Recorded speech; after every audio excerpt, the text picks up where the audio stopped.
trouble on American roads doesn't always roar.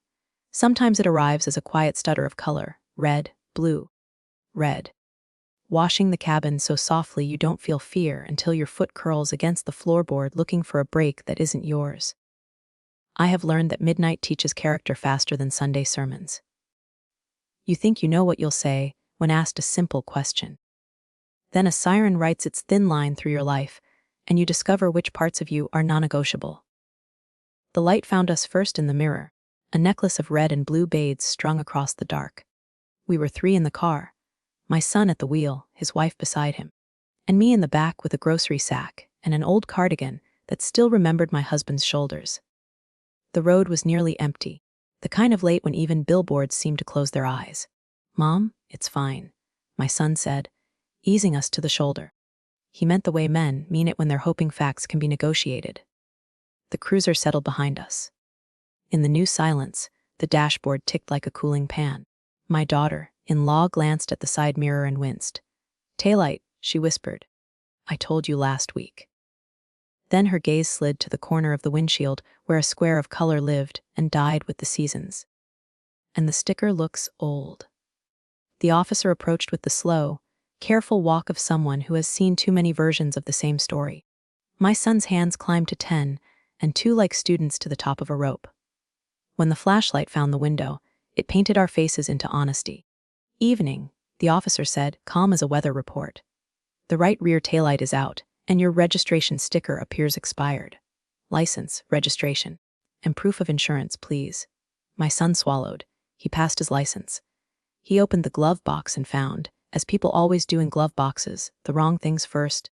A dead pen, a napkin with phone numbers, a map from a trip we never took. The insurance card slid out finally, crisp and falsely confident. While he shuffled papers, my daughter-in-law leaned back, voice small and fast, a hummingbird at my ear. "If he asks, just say you were driving before, Mom." Like we switched. "It's safer that way." She didn't look at me when she said safer. She meant cheaper. She meant cleaner. She meant use your good name like a shield. The officer ran the documents to his car. We sat with the engine off, the fan winding down to a confession. I could feel the cardigan at my wrists, thinning where grief had rubbed it smooth. A year of small favors had led us here. Names placed where they didn't belong, checkboxes chosen for convenience. A sticker ignored because tomorrow always promises to be responsible. He came back, the beam of his light gentler now. "Mom," he said to the windshield, which is how authority talks to a car. "Records show this vehicle registered too." He read my name carefully. "An insurance listing you as the primary driver. Who has operated this vehicle in the last half hour?" The car seemed to inhale. My son's shoulders rose. My daughter-in-law's hand found his sleeve and squeezed. "Just say," she started. "No," I said, and the word surprised me with how solid it sounded. "Not a strike. A post in the ground. I have not been driving tonight. Officer." I kept my voice like a plumb line, straight, no adornment. "He has." I nodded toward my son. "If I'm mistaken about the sticker, that's on me as owner. But I won't misstate who was at the wheel." The officer studied us the way a doctor studies a bruise. Then he nodded, almost relieved to be offered something that didn't wiggle. "Thank you," he said. He wrote careful block letters that would outlive this shoulder of road. "Taillight inoperable, registration appears expired." He asked no more questions than he needed to, and I answered no more than I knew. When he returned to his cruiser, the red and blue softened to a polite glow. In the rear view, I watched the colors pulse and fade, the way a warning does after you choose the truer sentence. My daughter-in-law stared at her hands. My son stared at the ticket. I watched my own face in the glass a moment longer. Older, yes, and steadier than I remembered. And knew that whatever came next, I would not spend my good name on a lie called safety. "License and registration, ma'am." His voice was as even as a level set on a shelf. No judgment, no hurry, just gravity. The beam of his flashlight hovered politely over the dashboard, not on our faces. As if to say the car was what mattered more than the people inside it. I could smell the faint sweetness of the little cardboard tree on the mirror, a courage we didn't earn. I slipped my license from my wallet and passed it forward, the plastic suddenly colder than it had been a minute ago. Beside me, my son popped the glove box and the old covenants tumbled out a takeout menu, 2 napkins still folded, a manual the thickness of a phone book, a pen that drew only air. He pawed through the sediment until he found a white card tucked into a nylon sleeve. "Got it," he said, half to the officer, half to himself. The officer accepted our bundle, license, registration, insurance, and stepped back into the wash of red and blue. In the temporary quiet, my son blew out a breath like a tire losing air. My daughter-in-law pressed her palms flat on her knees, then let them rise again, as if the car were a small boat she might steady with touch alone. "Let me see that card," I said. He hesitated, then handed it back. The thing about paper is that it doesn't blush. It tells the truth with all the mercy of a stamp. Policy number, effective dates, vehicles covered. My gaze caught on the line that pretended to be a footnote, but wasn't primary driver my name. Underneath, the fiction grew legs commute 11 miles each way. Annual mileage 12,000. I could feel a heat rise in my chest that had nothing to do with shame and everything to do with recognition. Somewhere, at a kitchen table that wasn't mine, boxes had been checked and a story about me had been written in without ever asking me to hold the pen. "I don't drive this car," I said quietly, to the card more than to them. My son stared through the windshield as if the future might materialize on the hood.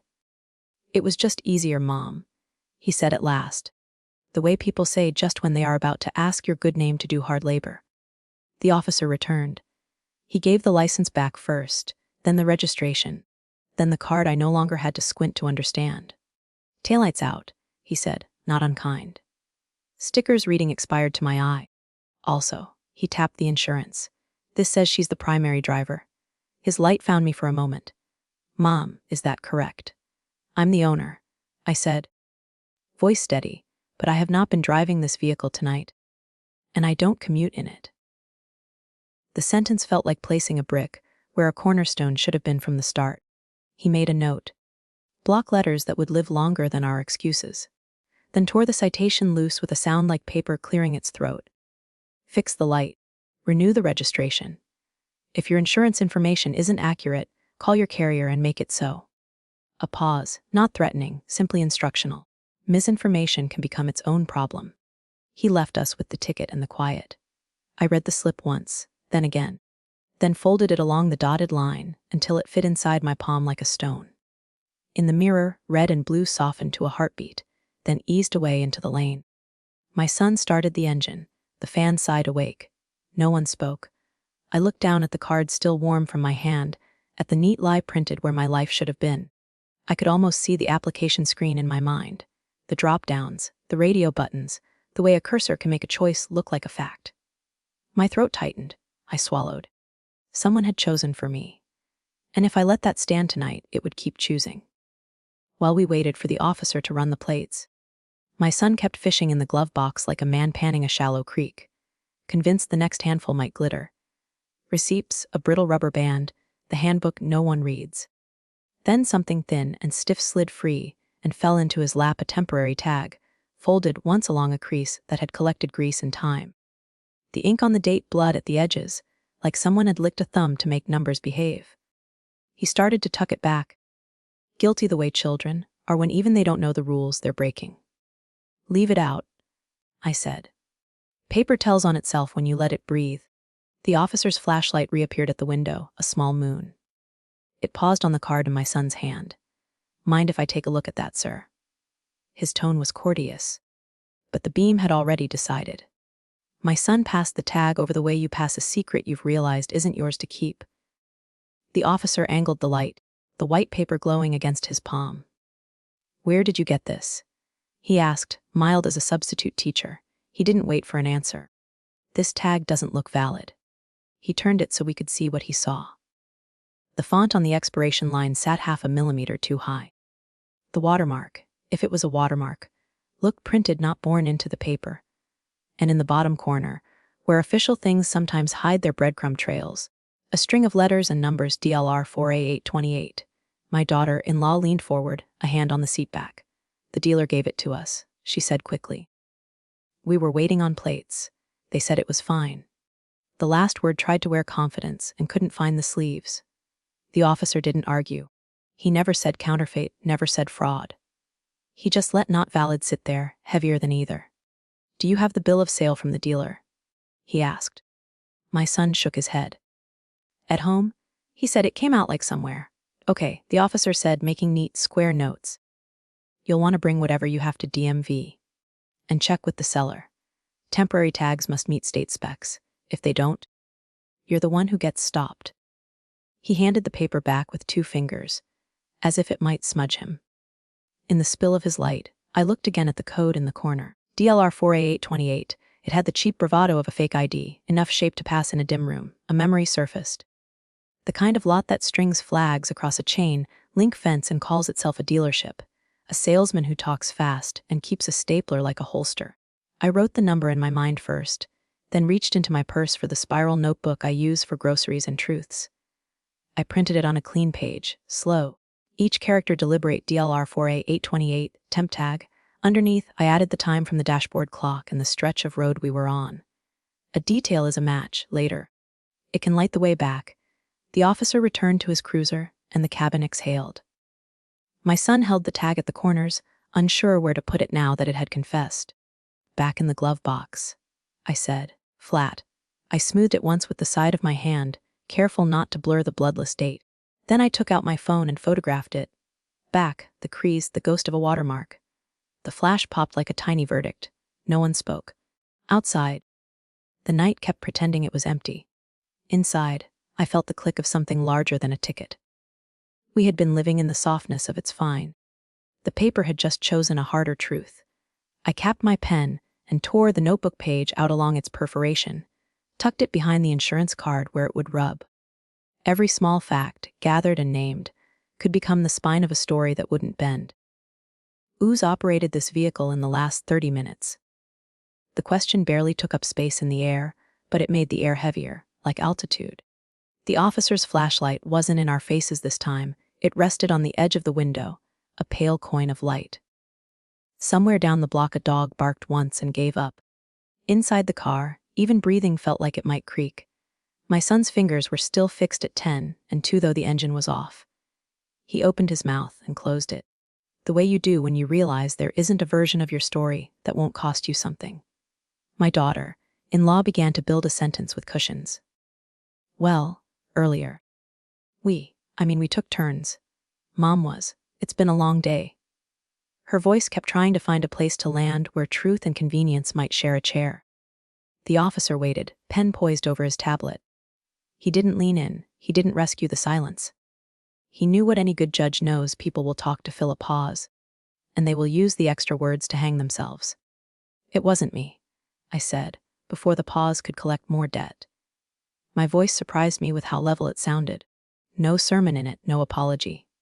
Just wait. I have not driven this vehicle tonight. The officer nodded, as if that answer had settled something internal he was measuring. Sir, he asked my son.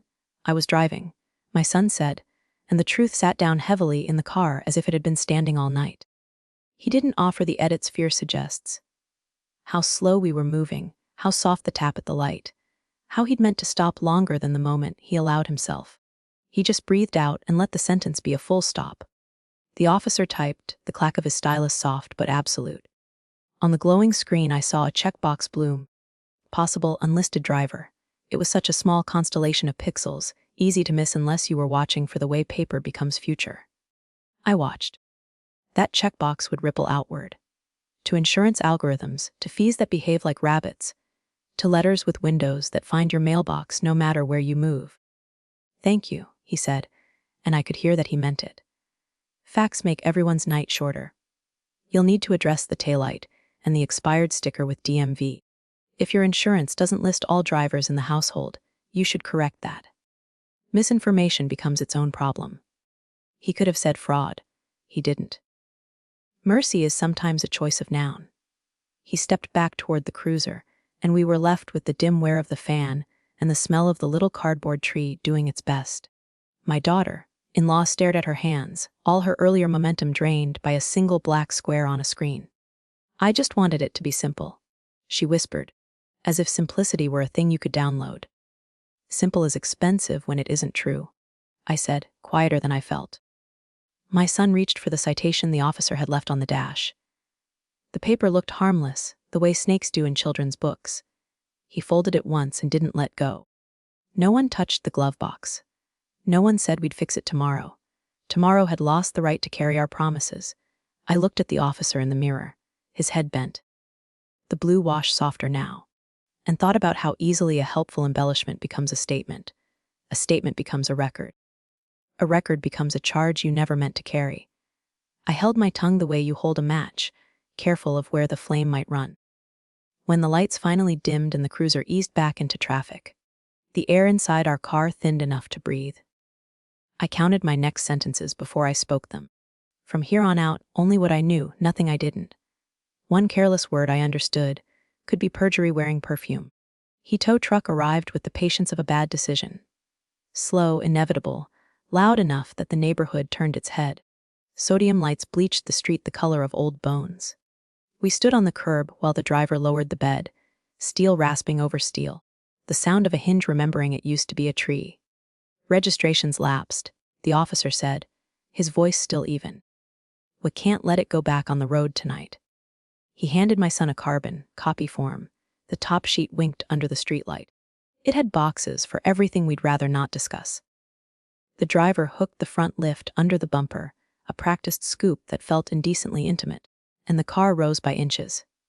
My daughter-in-law wrapped her sweater tighter, eyes shiny with a kind of panic that looks a lot like regret. My son stared at the pavement, as if the right answer might bubble up through tar. Somewhere a porch light clicked on, then off. The neighborhood had already seen enough. At the cruiser, the officer filled out the rest of his paperwork. He asked my son to confirm the address on the registration, and when my son looked at me, the officer did too. Records show the registered owner is. He read my name slowly, as if pronouncing it could change who it belonged to. You, ma'am. I nodded. Ownership felt like a coat I'd put on for weather I hadn't checked. He tore off our copy of the impound slip and circled a line halfway down. A neat black ring around a sentence with teeth, unlisted driver at time of stop.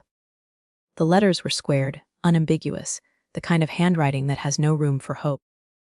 You'll need this at the lot, he said. Storage fees accrue daily. The words accrue daily landed with the quiet thud of a meter starting up. The driver finished strapping the wheels. The car, a thing that had once felt like a family solution, looked meek atop the flatbed. He handed over his own slip, grease smudged at the corner. Drop location, gate hours, cash surcharge after 5. The facts marched down the page like soldiers. Do notices come to me? I asked, though I knew the answer. If that's the address on record for the registered owner, the officer said. Yes, ma'am. Paper finds the name it knows. It does not ask whether the kitchen behind that mailbox has already swallowed too many envelopes with windows. I pulled my phone from my purse and set the flash to on. Not because I wanted to remember, but because memory has a way of becoming art. I needed evidence. I photographed the impound slip, the citation, the tow ticket. I photographed the license plate, the expired sticker in the corner of the windshield, the cracked taillight with its spiderweb of truth. I leaned in through the open door and shot the VN on the dash, then opened the driver's door and caught the manufacturer's sticker on the jamb, the numbers black and stubborn. The time glowed on the dashboard clock. I put that in the frame too. Each image clicked into my phone like a bead on a string. My son reached for the papers and then let his hands fall. I'll fix it, he said, a promise I recognized by its weight and its history. You'll start, I corrected gently, because starting is what promises often confuse themselves with. The flatbed tilted, chains humming, and then our car was a geometry of taillights moving away. The officer gave a final nod, a courtesy extended to anyone who has cooperated with the truth. When the cruiser pulled out, the street returned to its ordinary silence, which now felt like a lie we'd outgrown. Back home, I slid the slips and the printed photos into my brown folder, the one whose edges have softened to the shape of my hands. I added a note on a yellow tab. Impound, unlisted driver at time of stop, notices to me. The sound of the tab tearing free was crisp, satisfying, a small control in a night that had not offered many. I turned off the kitchen light and stood in the dark long enough for my eyes to adjust. The house held its breath with me and then released it. Tomorrow would be phone calls, DMV appointments, careful sentences. Tonight I had what I needed: the story told in paper and numbers, the V in twice, the truth circled in ink. The kitchen had gone still. The kind of quiet that makes the clock sound arrogant. I set my keys in the dish by the sink, and the metal rang too loud in an empty room. My daughter-in-law stood at the counter with her arms folded, as if hugging herself might count as an answer. "It's just a misunderstanding," she said. The words were smooth the way stones get in a river, rounded by U's, not by truth. I pulled the brown folder from my bag and opened it on the table. Paper doesn't change its mind once it dries. I placed the title first, the policy card next, then the fresh ticket and the impound slip with its square of unforgiving letters. She watched my hands like they were dealing tarot. My son hovered in the doorway, half in shadow, a man deciding whether to step into the light. Whose idea was this commute? I asked, tapping the declarations page. My finger sat on the line that had already taught me a new anger, 11 miles each way, 5 days a week. Who put that in for me? She tried a smile that looked borrowed. Everyone does it, Mom. The agent said it's just how the system works. It keeps the rate manageable. Everyone doesn't put my life in a box I don't live in, I said. I kept my voice low and even, like slicing bread. Who checked these boxes? She glanced at my son, then at the paper, as if they might volunteer to be wrong. I filled some of it out, she said finally. Words flattening as they came. We needed coverage fast. My old stuff, tickets, a lapse from when the baby was sick, made the quote stupid high. He was at work. You were reliable. She swallowed. If I was listed, it would triple. If you were primary, it dropped. It's just numbers. Numbers are never just numbers when they're attached to your name. Behind her eyes, I could see the math past, due fees breeding like rabbits. A reinstatement that didn't stick, and the quiet terror of a bill that can set your whole month on fire. I understood the fear. I also understood the cost of renting my reputation to fight hers. My son came to the table then slow, as if approaching a new country. I should have told you, he said. We thought we'd switch it back after the first renewal. Then the sticker, then the towel. And then the lie had a job, I said, not unkindly. It went to work on us. She touched the policy with one finger, light as apology. It was temporary. Temporary is where people store permanent, I said. I slid the insurance card toward her. You will call the carrier and correct this, in writing, today. You will ask them to confirm the record in writing to me. Her jaw set at an angle I recognized. Defense masquerading as dignity. They'll hike it. We can't? You can't afford the truth. I finished for her. I know that math. But you already met the cost of the lie. I took out the small spiral notebook I keep by the phone and wrote a headline across a fresh page, the letters dark and deliberate. From now on, email only. Under it I added no recorded statements. Declarations page, application endorsements, send copies. I dated the corner and drew a box around the words as if I were framing a doorway. She stared at the list, then at me. You're really doing this? I am, I said. Because you asked my name to do work it wasn't hired for. Because a sticker went out and a tag pretended to be real.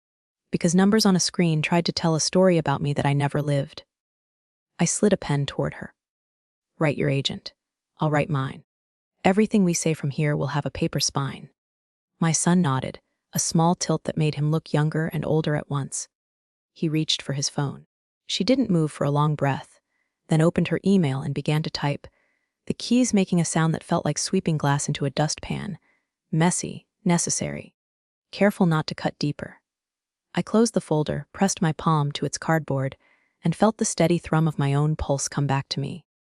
The story had changed color tonight, not to pretty, but to true. That would have to be enough. I capped my pen and underlined the headline once more, email only. Then I set the notebook by the coffee maker, where we keep our essential things. The place in this house that remembers what we mean to keep. I learned a long time ago that truth travels on paper and lives in time. So the morning after the towel, I opened the police department's public records portal and typed like I was threading a needle, incident number, date, cross street, officer badge if available, under, requested materials. I checked boxes a person only discovers after midnight, body-worn camera, dashcam, CA'd call history, dispatch radio log, field notes, and the incident face sheet. In the comments I wrote, please preserve all digital evidence. This request is time sensitive. I attached a scan of my license and pressed submit. The screen thought for a moment, then delivered a confirmation number that looked like a safe combination. I wrote it in my notebook and circled it twice. An auto reply landed in my inbox. We have received your request. Estimated completion to end 14 business days. Fees may apply. Certain information may be redacted pursuant to state law. I printed it because pixels don't feel like proof. The paper came out warm, the way certainty sometimes does when you make it yourself. By lunchtime, a records clerk called. Her voice had the polite caution of someone who handles other people's emergencies all day. We can release the incident face sheet and the preliminary narrative today, she said. Video will take longer. Do you want the radio log as well? Yes, I said, already reaching for a clean tab in my folder. Everything with a timestamp. An hour later, a link arrived with a password and a warning banner about confidentiality. I sat at the kitchen table with my brown folder open and the blinds making jail bars of light on the wood. The face sheet was administrative, names, addresses, boxes that knew how to behave. The preliminary narrative read like a story that didn't trust itself. Time of stop, reason for stop, condition of taillight, sticker appearing expired, and then a paragraph with more air between the words than there should have been. At approx. 20:30:41 upon request for operator information. Female passenger stated, Mom was driving before. We switched. Male driver remained silent. Female passenger encouraged rear passenger to confirm. I read it twice, then a third time while the kettle hissed and forgot to click off. Female passenger. The phrase did not have my daughter-in-law's name, but it had her voice. There it was. The seed of a lie trying to graft itself onto my life, planted in the minutes that would be filed and archived, and retrieved by people who like their truth laminated. Not the officer's inference, not a clerical error. A sentence spoken by someone who wanted cheap to sound like safe. The radio log was all caps and shorthand. Honest in a way only dispatch hcopy exp rd aloutoccu popus 3nl ista d of r. Time codes marched down the page, the night unfolding in small, numbered steps. The precision soothed me. This happened, then that. You cannot argue with a clock. I stapled the narrative behind the face sheet, slid the radio log into a clear sleeve, and labeled a new divider policy.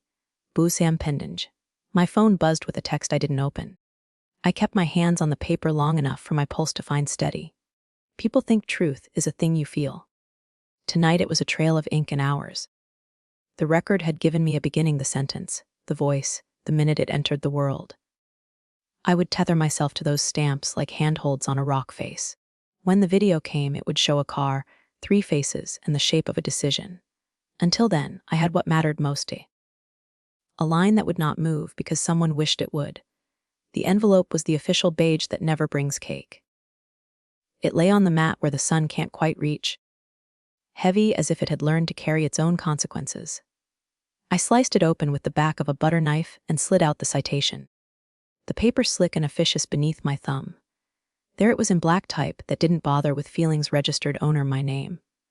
Not my son's. Not household. Me. Like a bell rung in an empty church, the ticket itemized itself with the confidence of math. Inoperable taillight, registration expired. At the bottom, a line for towing already filled with a number that looked annoyed. A separate sheet, white, thin, mean, listed storage charges that accrue daily. I could hear that phrase in the tow yard's fluorescent voice daily, as in no holidays, no grace.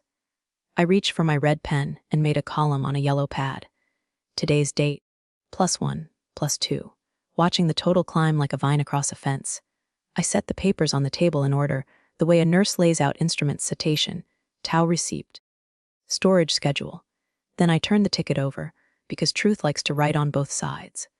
A small box near the bottom wore a pencil check that felt like a bruise. Possible false info at stop. Not a charge, not a finding, a seed, but seeds have ambitions. The kitchen filled with the quiet that follows a diagnosis. I thought of the officer's question. Who has operated this vehicle in the last 30 minutes?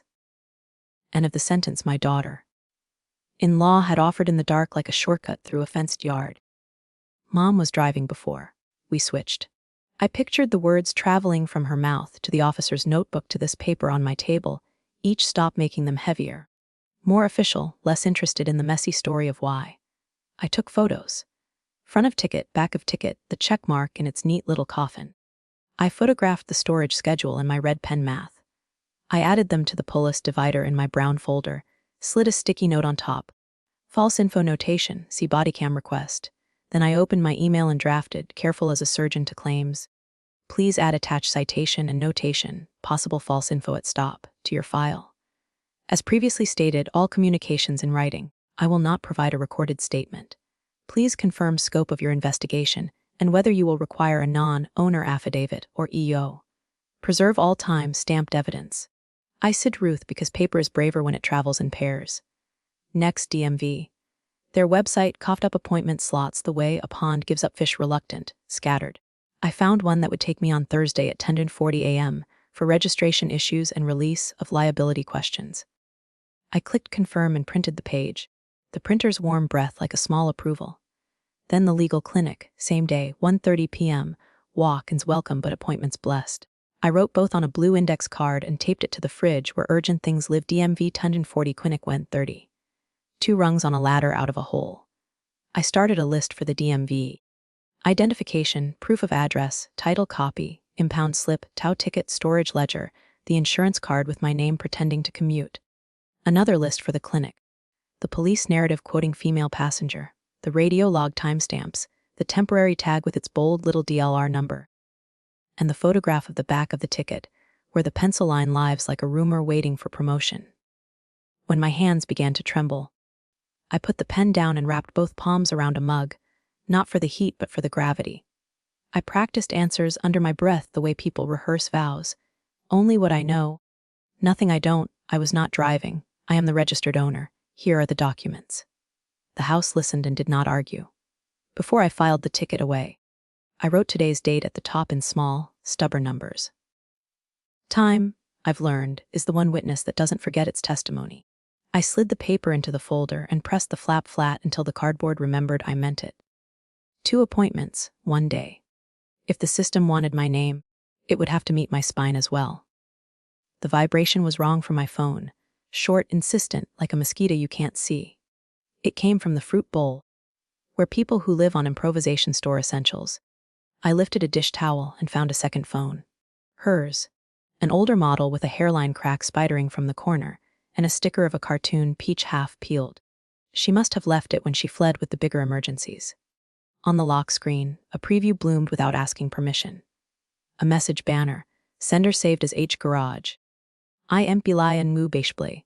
The diacritics sat neat on their vowels. Switch driver if asked. Beneath it, the earlier line in English, use mom if they push. It felt like being named by a stranger in a room you didn't enter. The phone hummed again. Another preview, a thumbnail JPEG of a temporary tag, the same species of paper that had bled ink in our glove box, followed by printed clean. DLR as usual. My breath flattened into my chest. I set the phone on the table like evidence and let the screen go dark, then wake again. The banner showed more of the thread as if the phone, unguarded, wanted to confess. I touched the power button, careful as a nurse with a bruised vein, to keep the screen alive but not pry. The notifications stacked themselves. Title skipping saves time. We'll clean chain later.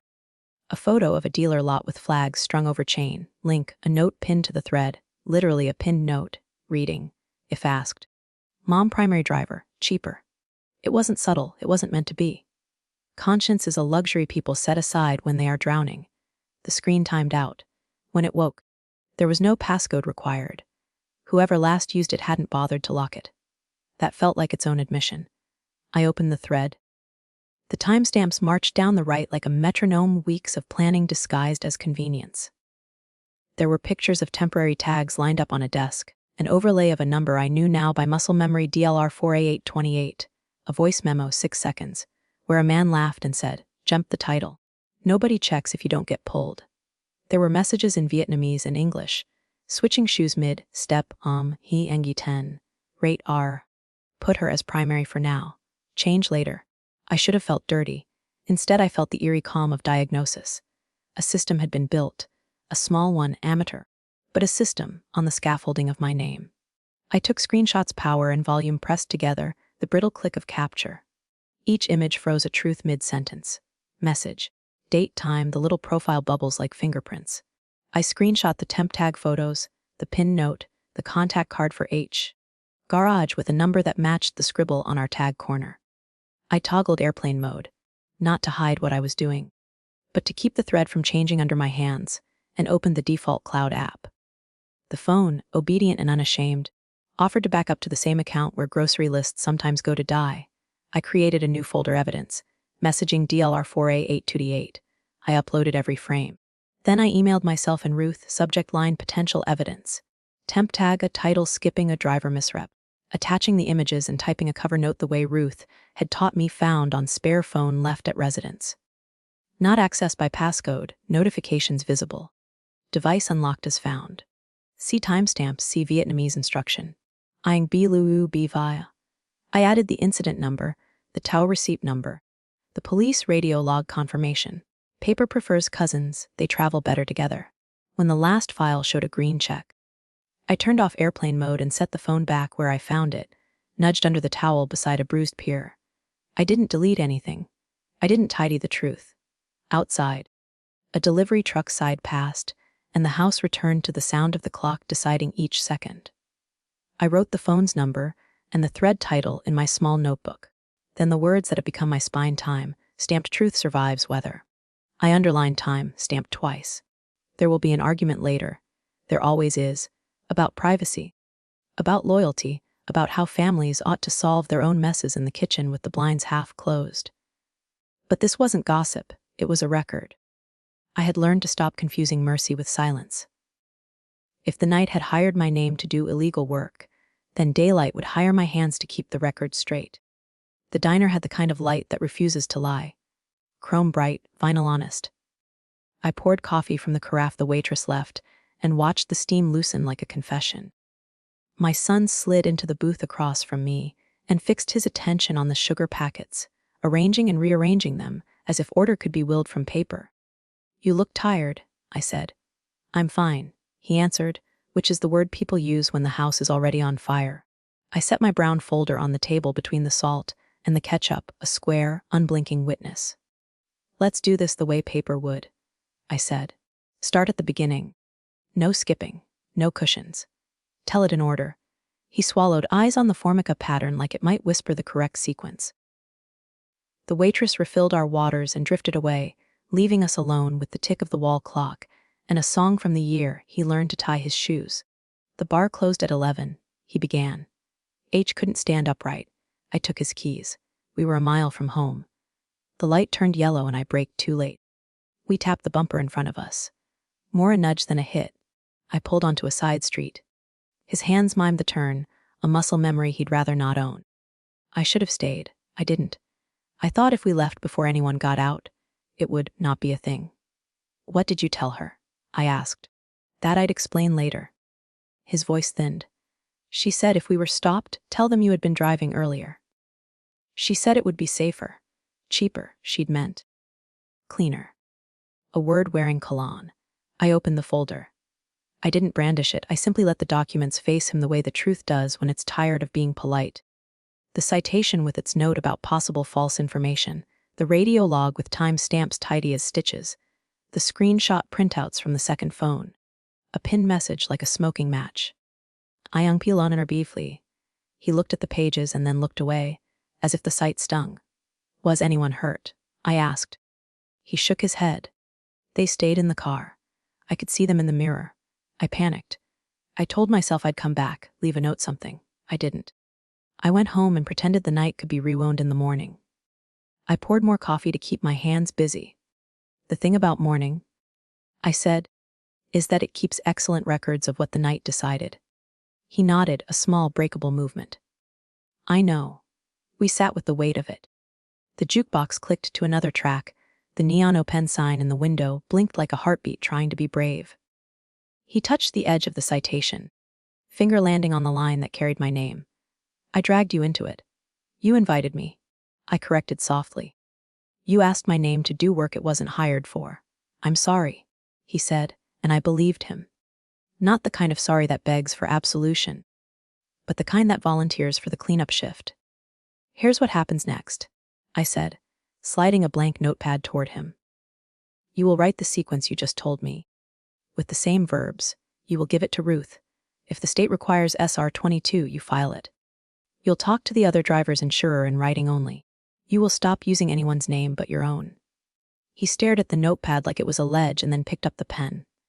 A's for me. I went on.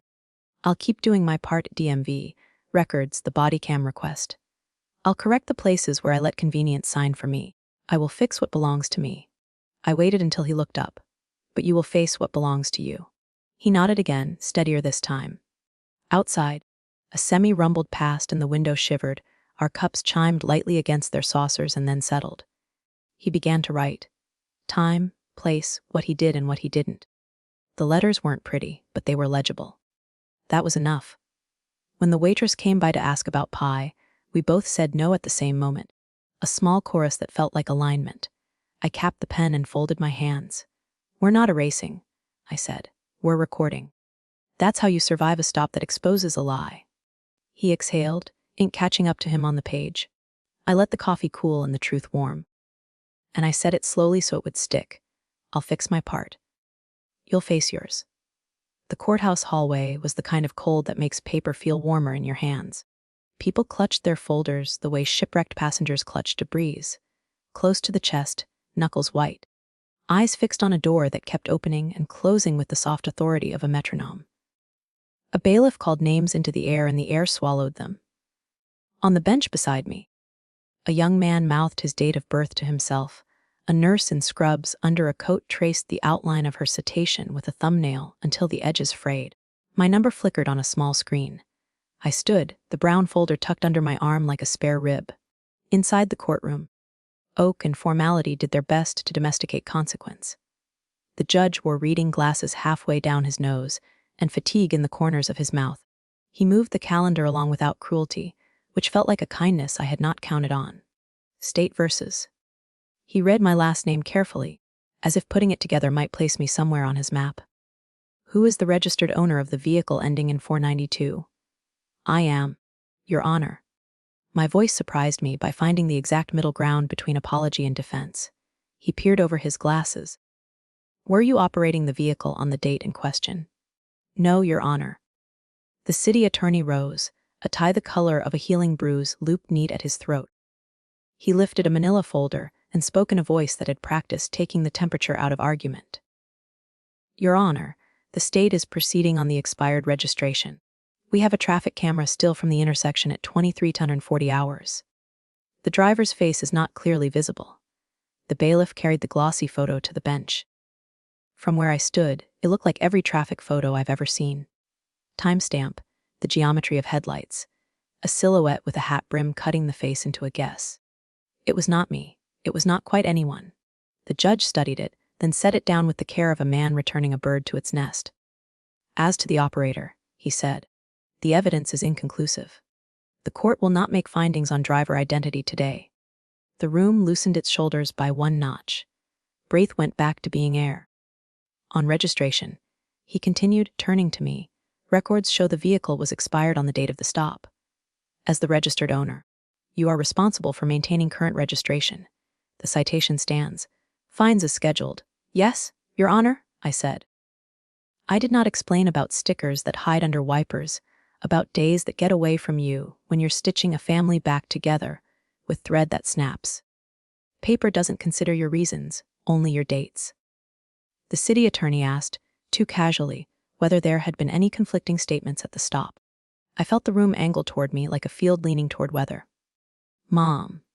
The judge said, gentle but firm, you're not required to answer beyond what is necessary today. I nodded. I can say with certainty only this: I was not driving. No one asked me to say more. No one invited me to speculate. The clerk read out the total like a grocery receipt. I signed where the X told me to and received a printout that felt both heavier and lighter than it should. Back in the hallway, the fluorescent hum resumed its small sermon. A woman dabbed at her eyes with the end of a scarf. The nurse exhaled and smiled at no one. I sat for a moment with the folder open on my knees. The citation clipped neatly. The camera still tucked behind the face sheet, the little yellow note where I'd written the time the stop began and the time it ended. I closed it, pressed the cardboard until it remembered flat. There is a discipline to survival I hadn't known I possessed. Answer what is asked. Nothing more. Claim only what you know. Not what you fear. Let silence do the work you once tried to make kindness do. One careless sentence can become a charge with a docket number.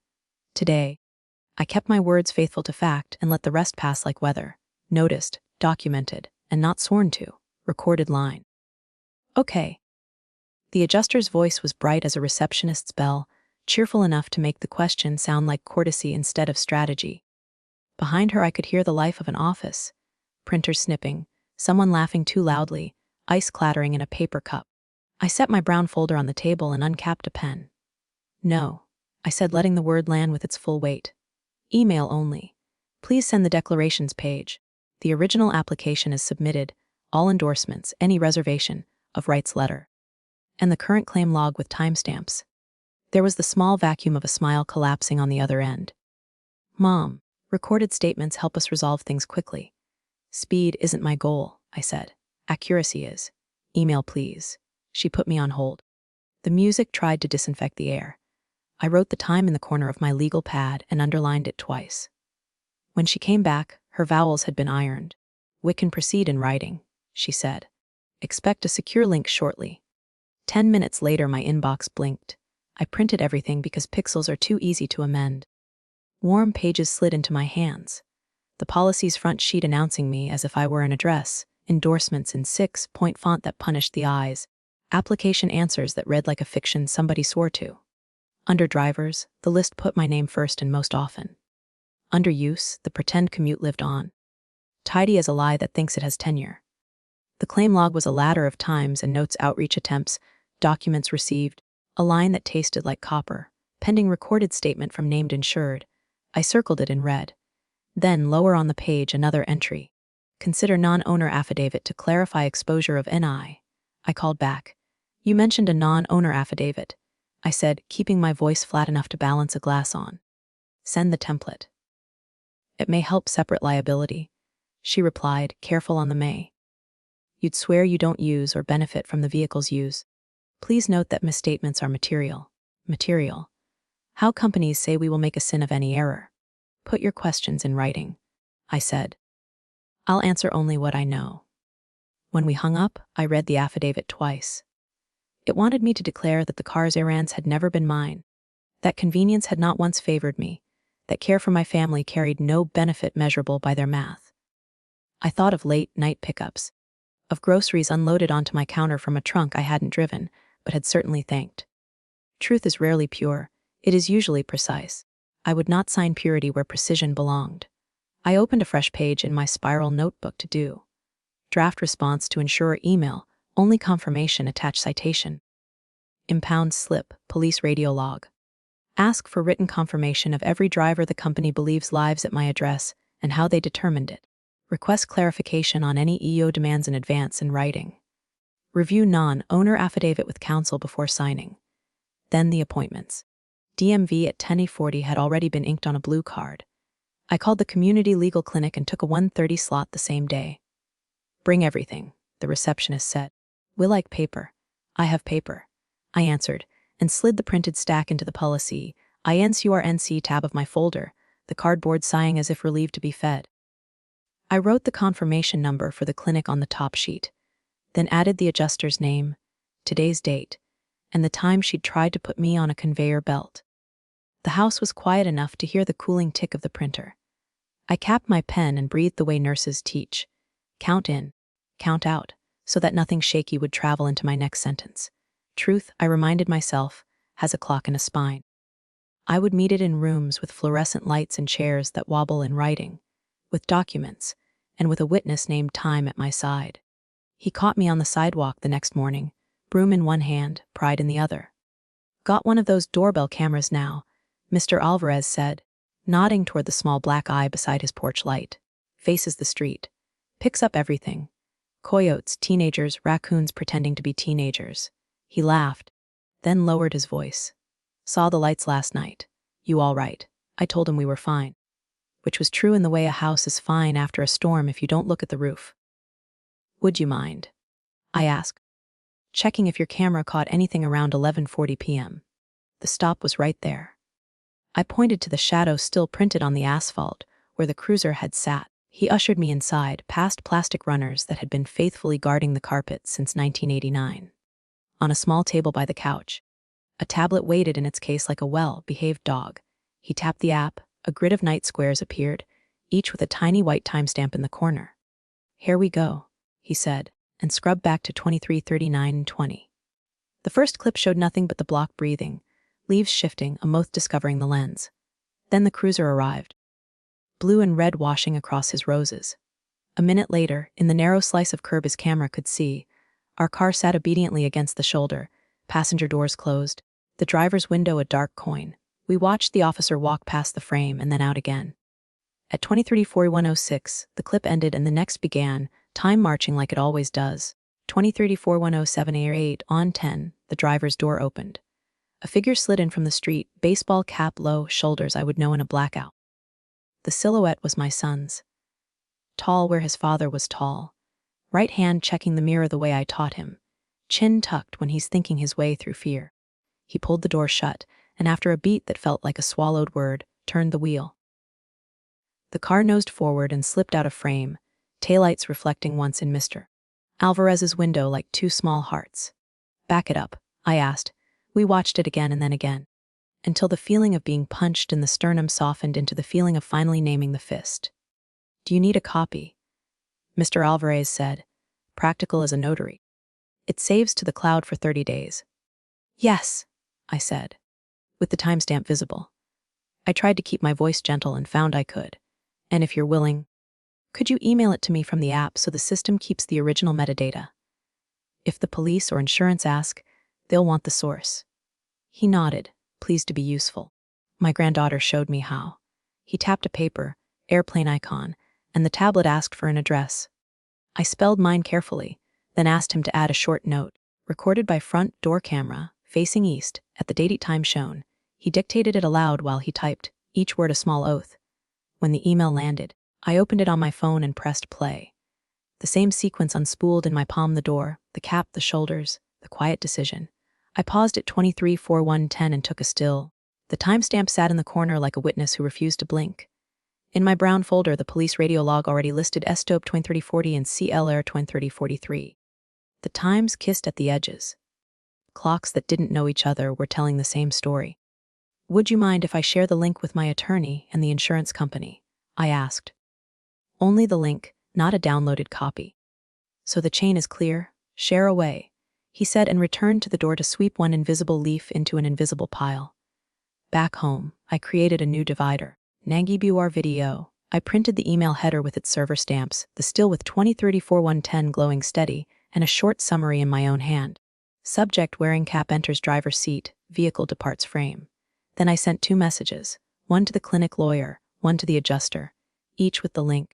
Each with the same sentence: please preserve a copy from original source. Do not request alterations. Timestamps match police CADE log. I didn't feel triumphant. I felt aligned. The body cam would come when it came. Until then, I had 2 clocks agreeing and a silhouette that wasn't mine. I backed up the clip to my cloud, then to a thumb drive labeled with today's date and a piece of blue tape, and set it in the folder like a jewel in a sober setting. Truth, I reminded myself, isn't loud. It's a doorbell camera on a quiet street, a digit in the corner, a neighbor who writes one honest sentence. I would follow those numbers wherever they led, hand over hand, timestamp to timestamp, until the story stopped needing my breath to stay upright.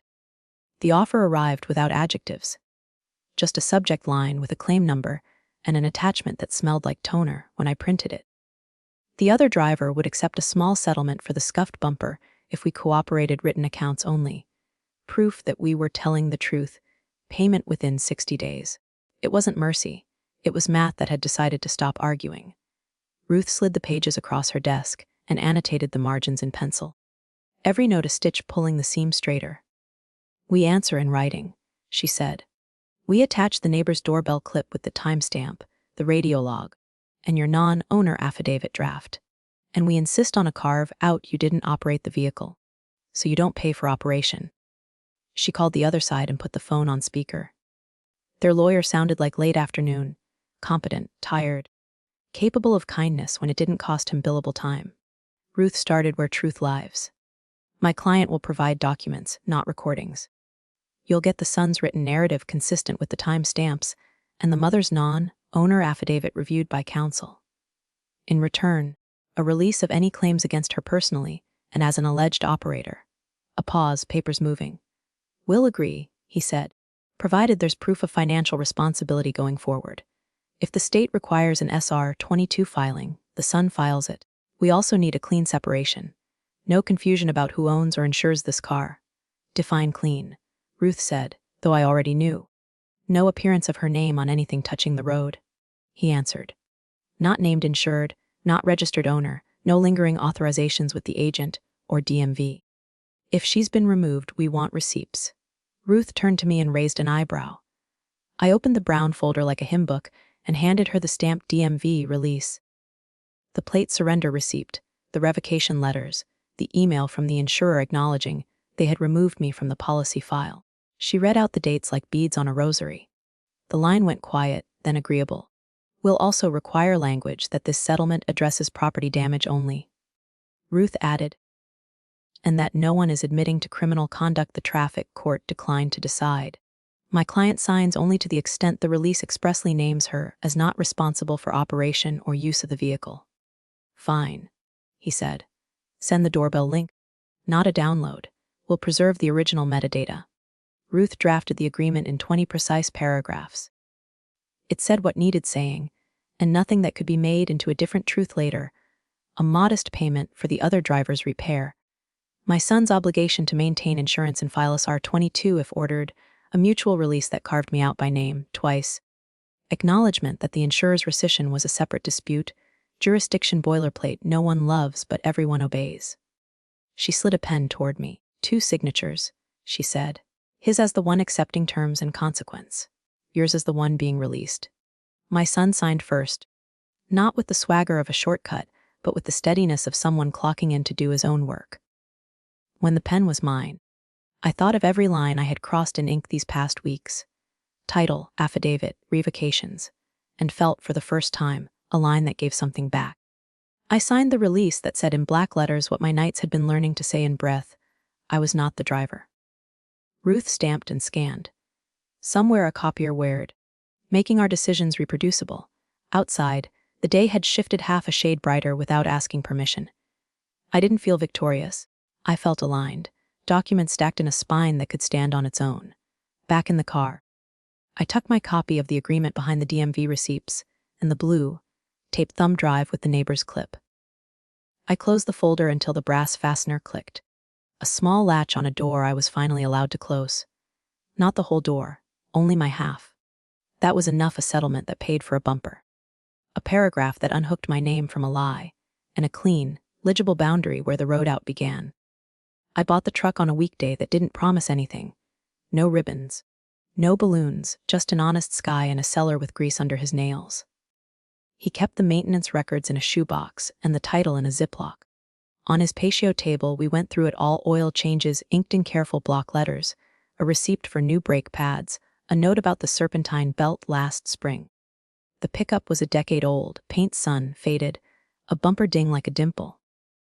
It looked like something that had worked for a living and wasn't done. We filled out the bill of sale with a pen that left confident lines. Seller, buyer, odometer, VN copied twice because numbers deserve respect. When the form asked who would own the truck, I wrote my name the way a person sets a post in concrete. Straight, level, unshared. No primary drivers to invent, no commuting myths. Just me. The seller slid the signed title across the table and said, "Congratulations," like a man handing over a key to a room that had been mine all along. At home, I stood at the computer and answered the insurance application as if every question were a vow. Primary driver. Yes, me. Annual miles, modest. Other drivers in the household. No. I declined anything I didn't understand, then called the company to ask what the fine print meant, until it wasn't fine anymore. The ID cards printed warm from the library copier. I tucked one behind the visor, one in the glove box, where it lay against the manual like a well-placed truth. The first drive I allowed myself was not to the bank or grocery, but to the lake. The truck's bench seat fit my hips like a fact. The engine hummed a steady answer to the question of whether I was allowed to go. I rolled the windows down, and the wind found the cuffs of my husband's cardigan the way it always has. Tugging, teasing, reminding. My hands on the wheel were steadier than they'd been in months. Knuckles no longer white with someone else's emergency. The water lay out there in its practical blue, unbothered by our paperwork.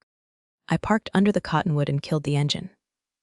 The sudden quiet made room for small inventory plates surrendered, release filed, settlement signed, a folder that now closed without complaint. I folded the cardigan and set it beside me, respectful of the elbows where grief had worn the yarn thin. For a few minutes I let myself breathe the way the clinic lawyer taught me. Counting in, counting out, until the air stopped tasting like the inside of a courthouse.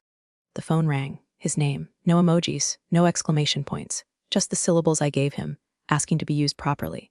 "Can we meet?" he asked. His voice had shed a certain weight and picked up another. Just us. Not her. The wind lifted the edge of the cardigan like a small flag. I looked at the lake and then at the road that had brought me here, both honest. "Where?" I said. "The diner," he answered. "If you can, I can." I checked the mirrors, habit as prayer, and turned the key. Gravel popped under the tires like punctuation. Each stone a period earning the end of a sentence.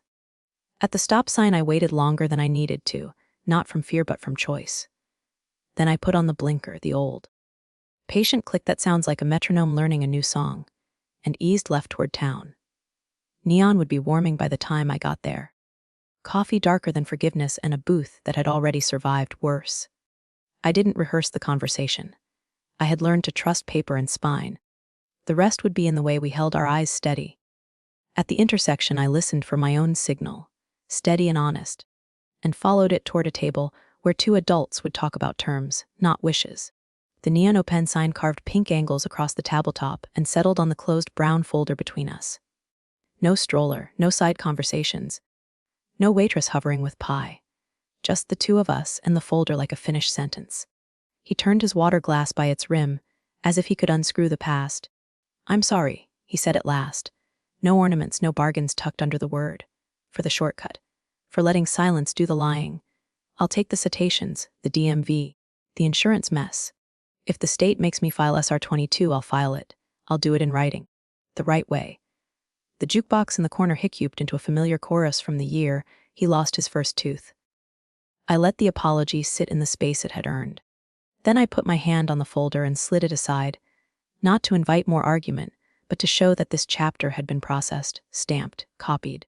"I brought something," I said, and laid a single page on the laminate. 2 paragraphs. 1 signature line. It's not a contract for love. It's an agreement for borrowing Mrs. Lang's Corolla while she's in Arizona. 1 week. You need wheels. I need proof we understand each other. He reached for the paper like you reach for a baby at the edge of a couch. Careful, determined. He read every word. Terms. Driver provides proof of current insurance, non-owner liability minimum before taking possession. Driver is sole operator. No rides for friends who just need a lift. Odometer photo at pickup and return. Fuel replaced. Return date 1 week from today, 6 p.m., at my driveway. If later damaged, driver will communicate with counsels, Ruth, before calling me.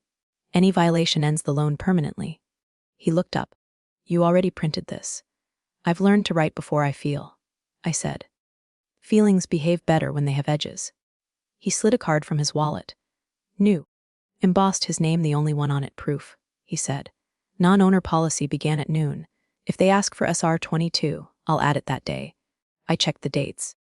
The policy number, the address. The numbers sat straighter than they used to. I nodded, and he signed, neat enough for a clerk to love. I initialed at the bottom of each paragraph the way Ruth taught me, small anchors holding the page to the table. Then I unclipped a single key from my ring, the battered tag, the nickel I punched a hole 3 years ago, and set it on the agreement. He didn't take it yet. One more boundary, I said. No midnight errands, no favors. If panic shows up, you park, you breathe, you call. First Ruth, then me. We don't barter with fear anymore. He smiled without showing teeth. Understood. The waitress dropped the check and disappeared like a good secret. We didn't bother with change. We had already spent the only currency that mattered. At the door he hesitated, as if there were one last test. Do you forgive me? He asked. Forgiveness is a cathedral word. I have no interest in handing it out like flyers. Forgiveness is a long road, I said. Tonight we're laying asphalt. Keep the terms, keep the time, keep your word. That's how we get there. Outside. The air was thin enough to draw a line in. He headed for the bus stop, choosing the walk that belongs to people who will not take shortcuts. I tucked the signed agreement into the folder and felt the brass fastener bite shut, a soft click that sounded like a door locking properly for the first time. Respect. I reminded myself as I crossed the lot, isn't donated. It's set by terms and kept by locks. I didn't look back at the booth, where the neon had painted our paper. I looked forward, to a week measured by odometer photos and quiet returns, to a horizon where binding could make room for forgiveness. Arden Bosinatho, and to a life in which my name sat exactly where it belonged. Thank you for staying till the end with telling story with me. If you're caught in a paper trap, remember 3 things: keep everything in writing, no recorded statements, use email, protect your name, don't sign what you don't control, set clear boundaries, respect is built on conditions and responsibility. If this episode resonated with you, please share it with someone who needs the courage to say no. Don't forget to like, subscribe, and turn on notifications so you won't miss the next chapter. Tell me in the comments what's one boundary you'll set today. Thanks for being here.